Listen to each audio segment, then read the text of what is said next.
Hello, everybody. Welcome to the Customer TV. I'm Rafer Weigel. And I'm Mike Giambattista. Let's get right to the headlines. The United Kingdom's highest court ruled that a U.S. magazine did not violate GDPR privacy rules when it wrote scathing articles about a British businessman. So that man sued the U.S. publication, arguing that his privacy rights were violated. So, Mike, apparently GDPR has some limitations. Well, it does and it doesn't, Rafer. The core question underneath that is, does GDPR really have the teeth and the willingness to deploy those teeth? And for a really solid answer, you don't need to go any further than WhatsApp and Twitter, who collectively are facing over $100 million in fines. But in this particular case, the merits of the case really didn't have a lot to do with GDPR. They turned on other items. Walmart becoming a media mogul, announcing that it will be putting advertisements on its 170,000 plus screens worldwide. These will be real-time, geographically specific, and it's probably going to make the company a lot of money, but it seems a bit like overload, Mike. Well, if Walmart's proven one thing over the years, it's that they do know how to make money. In this case, though, I think what we're looking at is something looks a little bit more like a rebrand. But a bigger picture view is, with 170-something thousand screens worldwide, Walmart is effectively becoming its own media channel. Amazon CEO Jeff Bezos announcing he will be stepping down in July. The chief executive of its web services will take over the company. Bezos says he will now be devoting more time to his other passions. Mike, he certainly leaves on top, doesn't he? You know, Rafer, there's been nobody like Jeff Bezos and what he's done with Amazon in the history of business. Here are a couple of reasons why, off of a very long list. He went from zero to $1.5 trillion over the course of that company's history. Not so bad. He turned the biggest cost centers into profit centers. Also not so bad. He established recurring revenue relationships with 82% of US households through Amazon Prime. That's a big deal. And then, just to top it off, he hired 500,000 people in 12 months. Jeff Bezos qualifies almost as a superhero. The other big news, Apple announcing even stricter privacy policies for its iOS 14 platform. Basically, users now will have to give explicit permission in order for them to receive targeted ads. Well, Facebook and Google have blasted the move, but Tim Cook, the Apple CEO, fired back, saying it will empower consumers. Joining us to talk about this further, Tim Myers and Carl Doty from Atlaas. Gentlemen, thank you for joining us. And does this make Tim Cook a hero for doing this? I think it's a smart move for Tim Cook and for Apple. I think it'll help win the hearts and minds of customers they already have the hearts and minds of. Because frankly, third-party data tracking is sort of the evil in the industry right now. And I think that this definitely will put downward pressure on that particular aspect of digital marketing. But I think there's a deeper story here, which I'm sure we'll get into in a bit. But for now, customers of Apple are going to think this is a fantastic move. So interesting, when Apple first came out with this announcement that it was going to happen, and by the way, this hasn't even been implemented yet. The day after they came out with that announcement, Facebook took out a full-page ad in a handful of newspapers around the country vilifying Apple for the decision. And they have their own reasons. What was surprising to me, though, was the size of Facebook's response. They take this really, really seriously. As they should. I mean, yeah, go ahead, Tim. Yeah, I think that there's a lot of reasons that they take it seriously. Is that their entire business is built around monetizing every action that you take on their platform. And the minute that data becomes anonymized, their position as an advertising platform, not as a social media platform, is really jeopardized. And it's great for the customers if it plays out the way that you expect it to, but for Facebook and others like that, this is taking their business operating model away or severely hindering it. And is this going to change the face of how advertising is done? I mean, how does a company adapt to do something like this? It's probably not a simple answer, and that's either for you, Carl, or Tim. Yeah.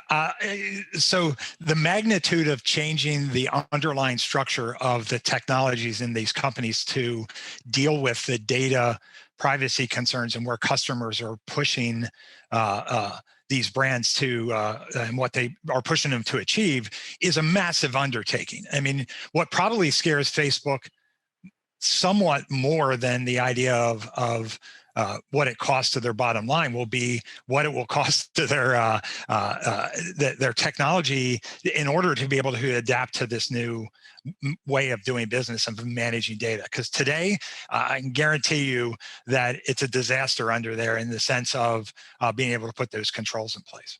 Carl, you have anything to add? It's not going to crush Facebook. It's not going to crush Google, but let's face it, there's billions at stake here. I mean, Facebook did about $85 billion in ad revenue last year. Google is well north of that, something like 130, 135 a year.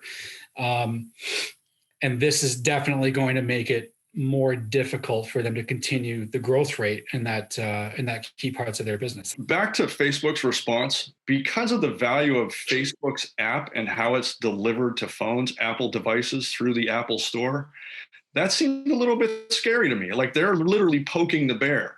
And all Apple would have to do would be say, you know what, we're tired of you, we're pulling the plug. And then all that Facebook has got left is the Android world and the open web world. I don't think Apple's going to kick them off, just to be honest. I mean, 1.8 billion daily active users. I don't think it's in Apple's best interest to eliminate Facebook from the App Store, but clearly the battles are heating up between these two. I don't know, Tim, you look like you're going to Yeah, no, I agree with that. And I think, though, back to the original question, right? Is this a good move by Apple, and are they the heroes here? Let's turn this into what the customer's position is on this, right? Or the users, the end users. The reality of it is that those users are getting smarter. The last couple months, that, to say the least, have really surfaced how people are targeted, how the content is being delivered in a very specific way, specifically on Facebook, right? There's been a lot of news around that over the last 3 or 4 weeks. And consumers are starting to wake up to the idea that they're being, I'm going to use this word, they're being manipulated, right? Because at the end of the day, it's a manipulation in the sense of content is being delivered that increases click rates to increase revenue. And that's a manipulation. People aren't allowed to make the decision on those platforms as to what data they want to look at or see, right? So this move, I think, from a customer perspective is super important, because at the end of the day, customers are feeling more and more entitled. They're demanding more and more control over their own data. And look, it's a long way to the place where customers can own and manage their own data.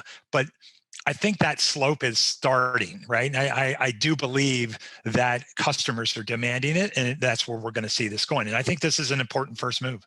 I also, when I look at this from the consumer's perspective, we're all guilty of this. You download an app. I don't care if you're on Google Play or you're on Apple's App Store. If you're downloading an app, you want to use that app for whatever its purpose is. And I'd say 9 times out of 10, if you decline those privacy settings, or this app wants to track your location, whatever it is, then it kind of destroys the whole functionality of the app in the first place. So I think it's going to be really, really interesting to see how Apple rolls this out and gets around that issue, because it might affect their app download volumes on the Play Store. I'm just kind of trying to play this out a little bit. Most consumers know they're being tracked. They ignore the privacy disclosures on the apps they're downloading, and they just want to use the damn thing. I have a slightly different perspective on that. And I agree with everything you said. I just think that, yes, users know they're being tracked. I don't think they know what tracked means. And the more they start to understand that, that's when they start to freak out a little bit. I also think absolutely nobody reads the privacy statements. I've recently started reading them in detail, just because of all of this. And in fact, I still click OK, right? And but I'm aware of how things operate. So I'm using the app in a way that I don't feel like I'm surfacing things I don't want to have surfaced, right? So I feel like I am smart enough at it that I'm controlling them. I don't know if that's true or not, but I guess the point is that nutrition-like label, I think, is an important way to level the playing field and make it clear and transparent. The same way nobody read the ingredients in in food until those labels came along. It really did help create a level playing field across food products, right? So I think it will here too. It'll be interesting to see how that evolves and if it really does evolve. And to that end, how do you guys see this playing out? Is there going to be some give and take between